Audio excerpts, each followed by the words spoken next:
Hello, I'm Heather Bohati, Superintendent of Derby Public Schools, and this is Chief Robert Lee with the Derby Police Department.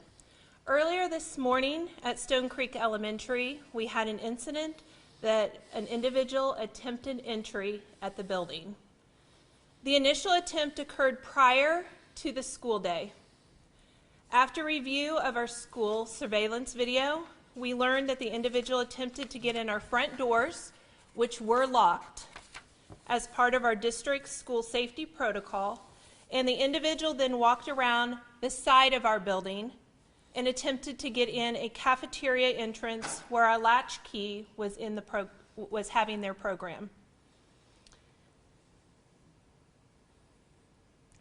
There was nothing alarming that staff noted at the time when the individual approached the door. A latchkey staff member denied their entry and motioned them toward the correct entrance. The individual again attempted to gain access to the front entrance, and the doors were locked.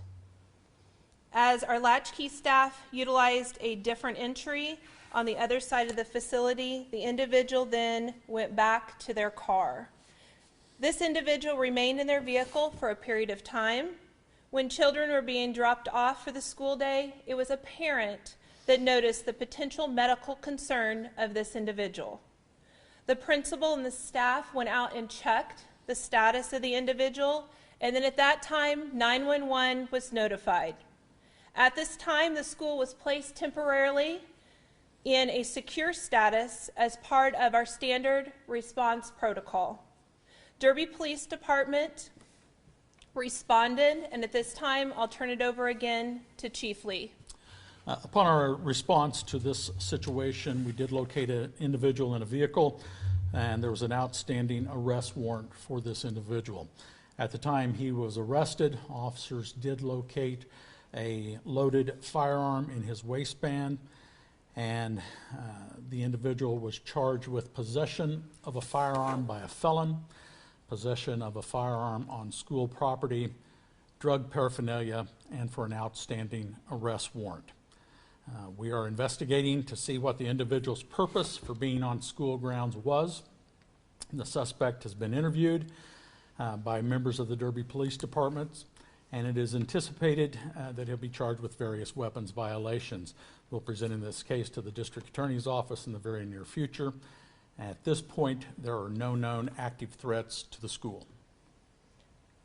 We are grateful to both the staff and also the parents that took steps to say something when they noticed something wasn't right.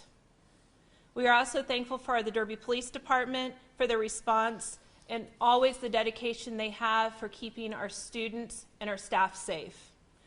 Derby Public Schools, we have placed an emphasis on safety and security, and including enhanced safety features and also the training of our staff. Some of these measures were reflected today. The doors were locked, so the individual could not gain access to the building. And staff knew what to do, and they did not let the individual in the building. And then 911 was notified, and we had a timely response. And at this time, we will take any questions. Why was he at the school for? Did he have a child to attend the school, or what was his purpose? At this point, we're still gathering information on why he may have been at the school. I'll let Superintendent Bohati address the issue of whether he was a parent of a student or not. At this time, according to our records, we do not show that he is a parent of any student that attends Derby Public Schools. Do you know the outstanding warrant he was arrested on for? It was a warrant from out of county. I do not have the exact nature of the warrant. I do know there was an outstanding arrest warrant for his arrest from another county. Is he from here? He is from Kansas. He is not from this immediate area. And when you went into the secure protocol, just kind of how many students were in the building at that time, if you could say? It was the start of the school day, so we would have had the majority of our students at the building at that time. What was the medical condition that was suspected when that parent saw him? Staff described what they saw as more kind of an unconscious type of demeanor from the individual, so they were concerned at that point, and he was in his car. What did he say to the staff when he tried to get in those At this time, there was no exchange of words with staff. It was just the staff saw an individual coming up to the window, so they motioned them to the correct entrance that they should be entering. We do not let individuals come in just any door at our facilities. So after trying to get into the school, he went back into his car and staff saw that he was unconscious. Does that sound correct? Correct. So initially, he came up to our front doors. We do have surveillance videos, so you could see he tried each door of our front facility.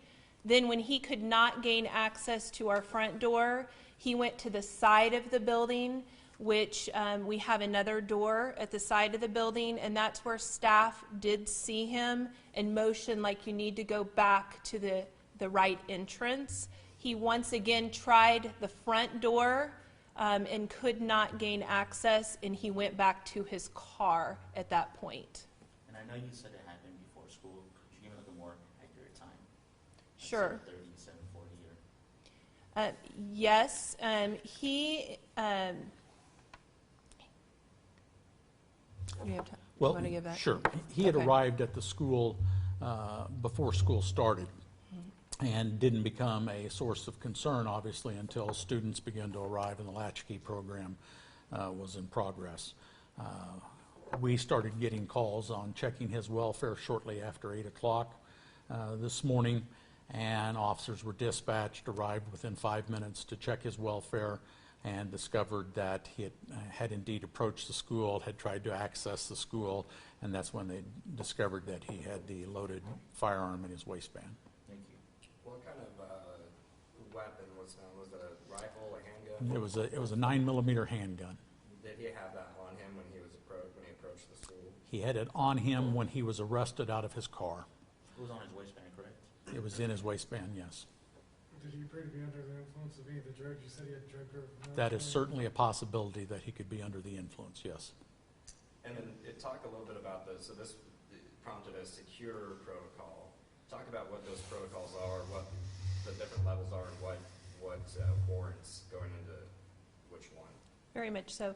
We have situations that we need to make sure of a situation. We put students in a secure situation, so then they would not be entering or exiting our facility at that point. That was put into place, and in addition, since he was in his vehicle in the closest wing of the building, we went ahead and took extra protocol at that time to move. There was a single class that was going to be held in there. That class was moved to a different portion of our facility. And is that kind of like the lowest tier of security as far as when a protocol is triggered? Is that? Yeah, we would put him into a secure location. Why couldn't he enter the building? You said he came to the front door and then tried a side door and then tried the front door. Why couldn't he enter the front door?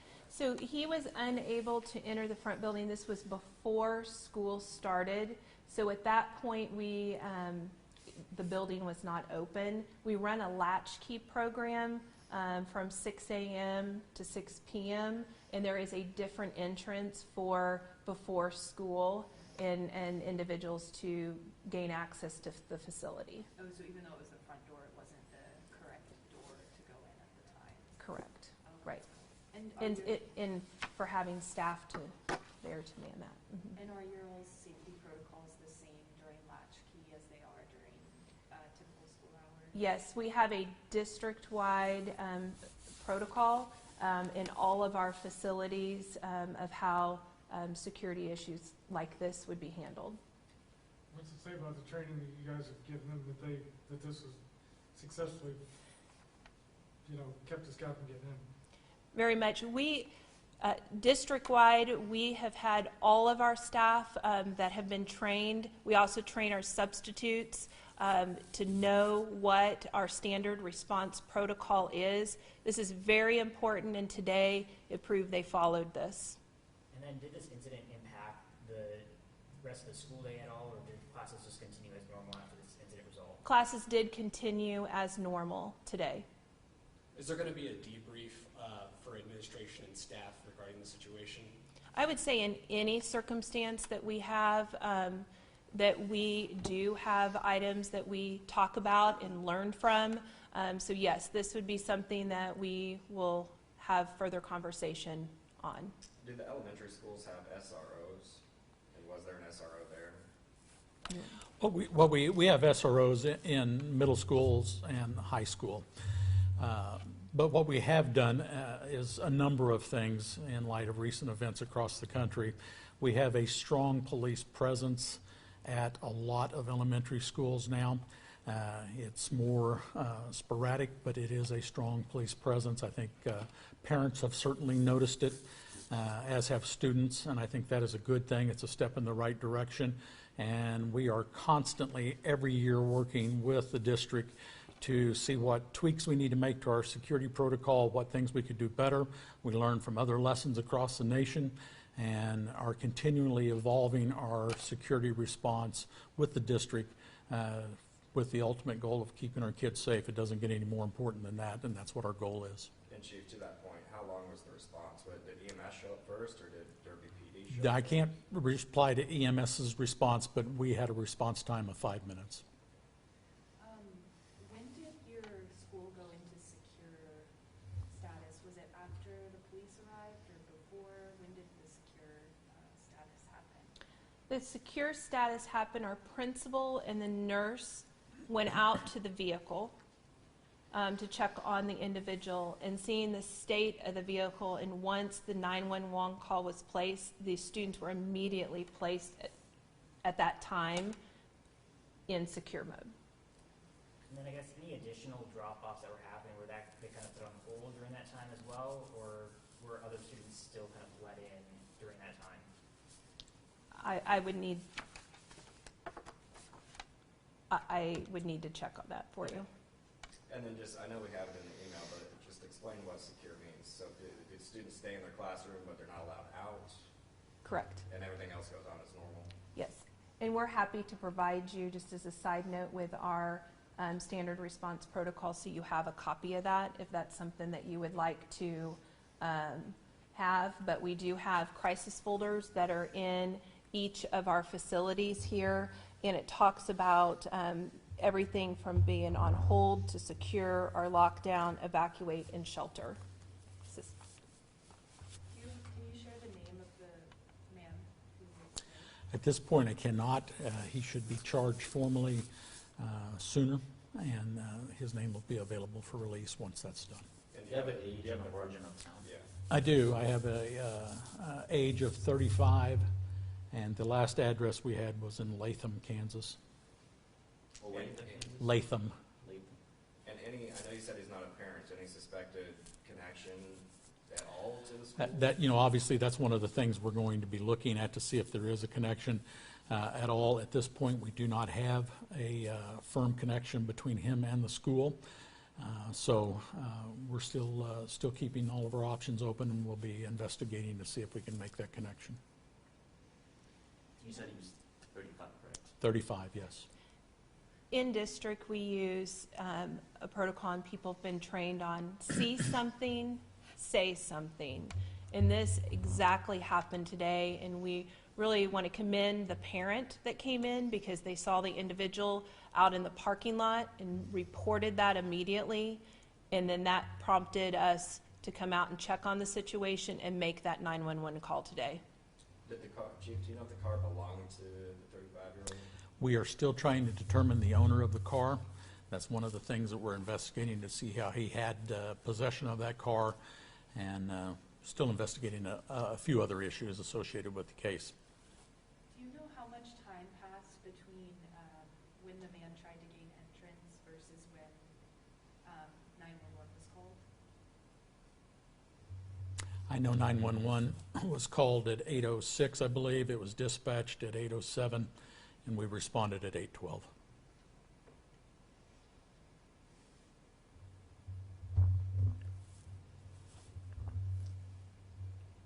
That's all I have. Okay, Thank you all. thank you.